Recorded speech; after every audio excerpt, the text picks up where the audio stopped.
Hey guys, DigiDolls here, back with another video. This time we are going over sculpting the entire body. So I proceed to split the tail, ears, and head into different subtools so they don't get into the way when I'm sculpting. I also dynamesh together the entire body. When you dynamesh something, your shapes become a part of one whole mesh, so I always want to make sure that my option parts are in different subtools so they don't become blended together. I then proceed to use the clay buildup tool to build up secondary forms onto her body. So here I am working on her hip bone area. I also blend away some forms of her butt, and then I use the Damien standard tool to add that like center line to the butt, and I proceed to go back with clay buildup to add more anatomical details like her clavicles. So a lot of the brushes that I'm using here is just the clay buildup brush to add more form, and then using that Damien standard brush to add cuts and lines into the body, as well as the pinch tool to make things look sharp and clean. I'm always focusing on trying to make this character look as soft as possible, so I don't try to add any harsh lines. I'll tend to add a line and then blend it away a little bit, and I only really pinch areas to add some contrasting detail that'll help really pop out how soft she is. I also proceed to add that center line to the body. It helps really make her torso look soft, and I sculpt in her torso area a little bit. So I'm proceeding to move on to her boobs, I believe. I always make sure to kind of like sculpt those connections into the boob, where it's like her boob kind of connects underneath her armpit. Add a little of anatomy there. I know I really made her boobs cartoonishly big, so it emphasizes the roundness of her forms, but I always want to make sure that there's a little bit of realism there, so I always check to make sure that her boobs slope over her torso. I also go back to the back and add a little bit of muscle fat there, and I'll proceed to add like her little back dimples to again emphasize like the roundness and chubbiness that she has onto her body.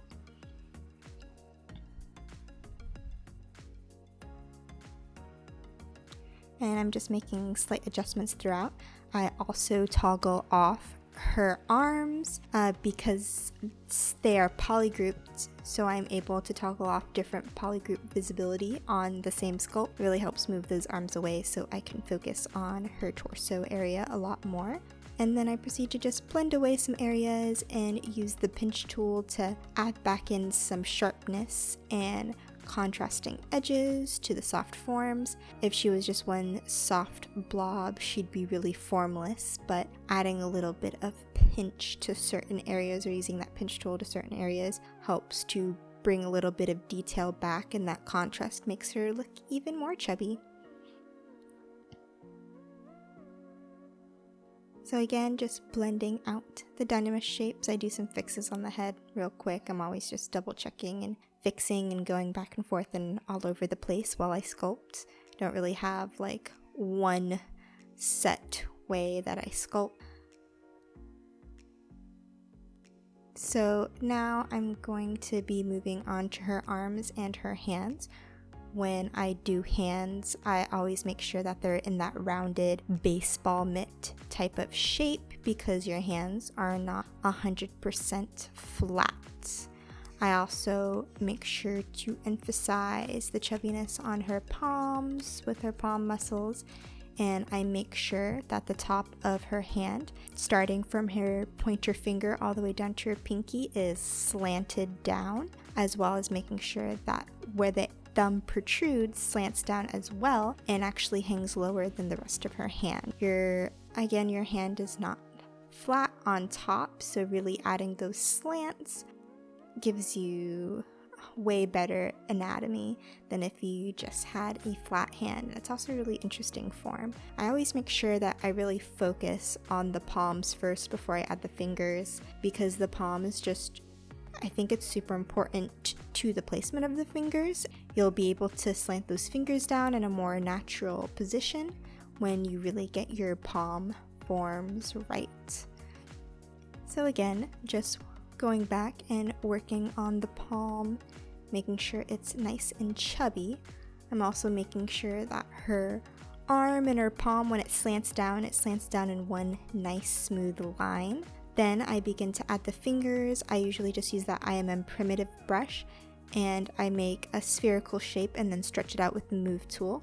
I then proceed to just position the fingers, and I also duplicate just the same finger shape and put them into their general positions. So like I said, that thumb is hanging downwards because your thumb just naturally rests down compared to all of your other fingers. Again, I'm just making sure all those fingers are in their proper places. So it's a lot of just going back and forth.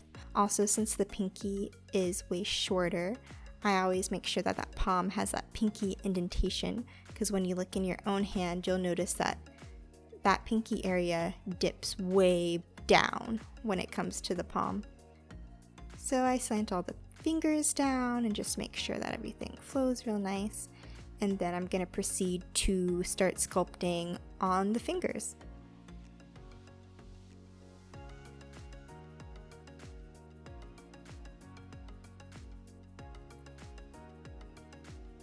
So a lot of this is just dynameshing the fingers together and really double checking.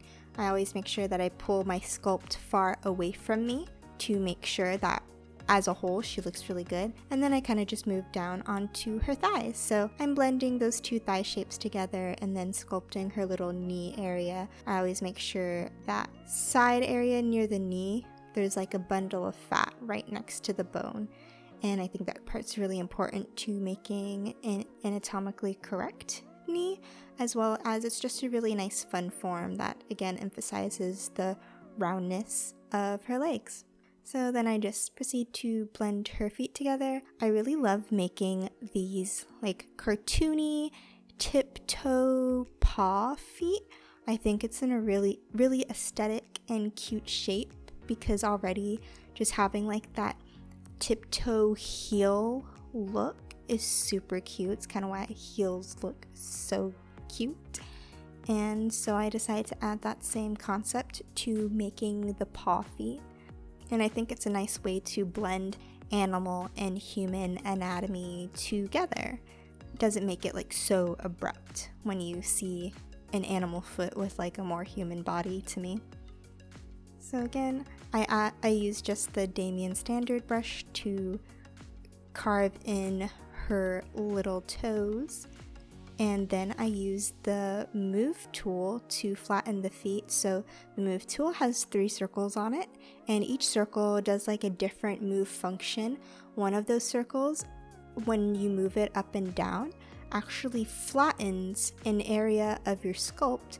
So if you move it all the way down, it'll just flatten the feet, and it's a really easy way to make sure that your feet are flat so they'll be able to stand.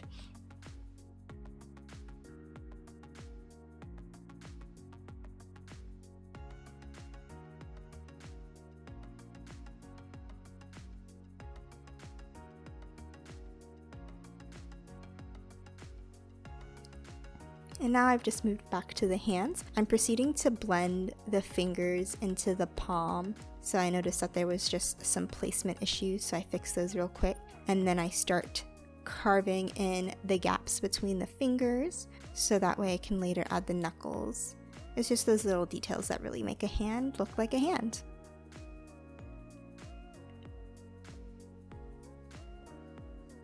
And I also make sure that that wrist flows into the palm area really nicely. I think I noticed that there was just a weird shape on the bottom of the palm, so I tried to blend that out a bit. I'm doing a lot more commentary in this video, but I just think the anatomy is so important to really making a figure look aesthetic. Even though she's super stylized, I'm always thinking about anatomy, and I'm mostly just the stylization comes from exaggerating the forms and not necessarily breaking them. I always exaggerate the rules instead of just outright break them. When you outright break something, it can make a body look more horrific than cute. So I proceed to make the little fingernails by just flattening out the tips of her fingers. Thought it was really weird that she would have sculpted nails on because she's kind of an animal, so I wanted to keep things more animal cartoony like instead of realistic, so I just never sculpted actual nails for her. So we just keep flattening, and then I also try and flatten out the tops of the fingers as well, instead of make them 100% round, or because she'll just have little sausage fingers, and I want it to look a little bit more natural instead of like so sausagey and chubby. So I'm doing a lot of blending between these shapes so she doesn't have those sausage hands, but she still kind of does.